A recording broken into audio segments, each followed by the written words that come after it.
Assalamualaikum warahmatullahi wabarakatuh. Perkenalkan, nama saya Cahya Sujati dari Manajemen Reguler 2B. Di sini saya akan mempresentasikan tentang marketing intelijensi. Marketing intelligence atau kecerdasan pemasaran merupakan manifestasi dari sebuah kemampuan dalam mengumpulkan dan menganalisis suatu informasi atau data agar segala sesuatu yang terkait dengan pengambilan keputusan dapat diantisipasi dengan baik. Terdapat 4 bagian yang dibutuhkan dalam kecerdasan ini, meliputi project intelligence, competitor intelligence, customer understanding, dan marketing understanding. Jiwa entrepreneurship selalu berkembang dari generasi ke generasi mengikuti perkembangan zaman. Namun ada hal yang tidak akan pernah berubah, yaitu kemampuan seorang entrepreneur yang selalu dapat memanfaatkan sumber daya yang ada untuk selalu menghasilkan produk atau jasa yang baru, menciptakan bisnis yang baru, atau bahkan mengembangkan bisnis yang sudah ada.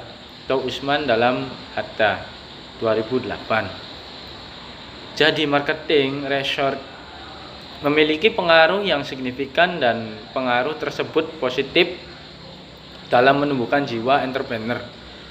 Menumbuhkan jiwa entrepreneurnya adalah aktivitas marketing search. Sampai saat ini masih tidak banyak para generasi milenial maupun pengusaha menengah ke bawah yang melakukan marketing intelligence, baik pada saat memulai usaha maupun untuk mengembangkan usahanya.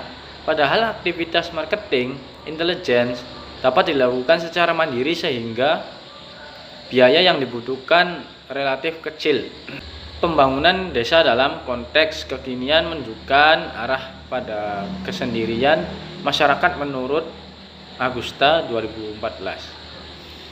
Memberi poin penting bahwa kemandirian masyarakat dipandang sebagai suatu kondisi yang terbentuk melalui perilaku kolektif masyarakat melakukan perubahan sosial.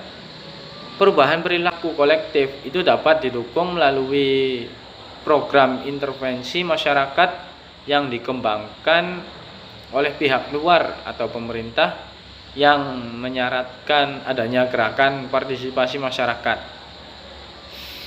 Menemukan potensi memobilisasi aset desa. Kondisi wilayah perdesaan yang ada di Indonesia memiliki beragam karakteristik sosial ekonomi dan tingkat pengembangannya.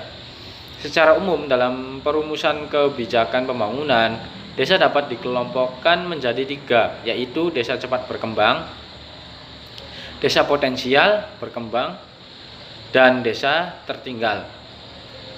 Desa cepat berkembang kebanyakan adalah desa yang dekat dengan atau mempunyai akses yang mudah ke kota. Kegiatan ekonomi masyarakat sudah mulai berorientasi pada ekonomi pasar dan menunjukkan perubahan dalam adat dan kebudayaannya. Sementara kelompok desa potensial berkembang, kegiatan ekonomi masyarakatnya ada di sektor primer, yaitu pertanian dan pertambangan dengan ciri homogen dalam hal adat dan kebudayaan. Untuk kelompok desa ketiga, yaitu desa yang mempunyai masalah atau perbatasan tertentu seperti sumber daya maupun lainnya, sehingga menyebabkan kemiskinan.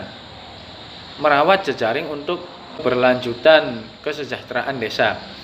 Dalam pembangunan masyarakat desa secara teoretis dapat dikategorikan menjadi 3 macam pendekatan pembangunan, yaitu mobilisasi, partisipatif, dan akulturasi. Pada pendekatan mobilisasi, masyarakat yang menjadi saran tidak memiliki andil apapun dalam merencanakan pembangunan yang dilakukan. Sementara pada pendekatan partisipatif antara perencana, agen,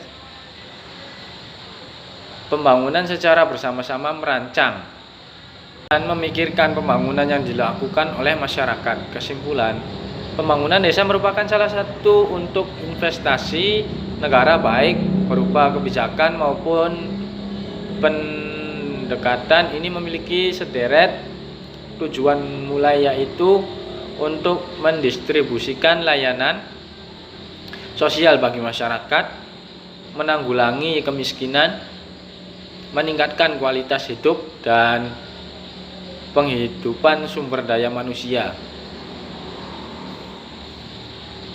membuka kesempatan kerja yang berujung pada kesejahteraan masyarakat desa.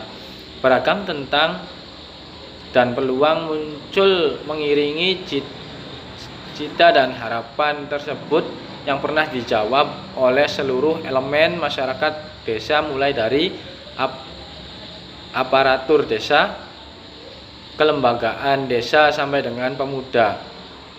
Peranan dari semua unsur lokal masyarakat desa dalam mengelola potensi dan aset desa sebenarnya juga bertujuan untuk mengingatkan kapasitas mereka guna mencapai peranannya yang lebih baik. Baik, sekian presentasi dari saya. Kurang lebihnya mohon maaf. Wabillahi taufiq wal hidayah. Wassalamualaikum warahmatullahi wabarakatuh.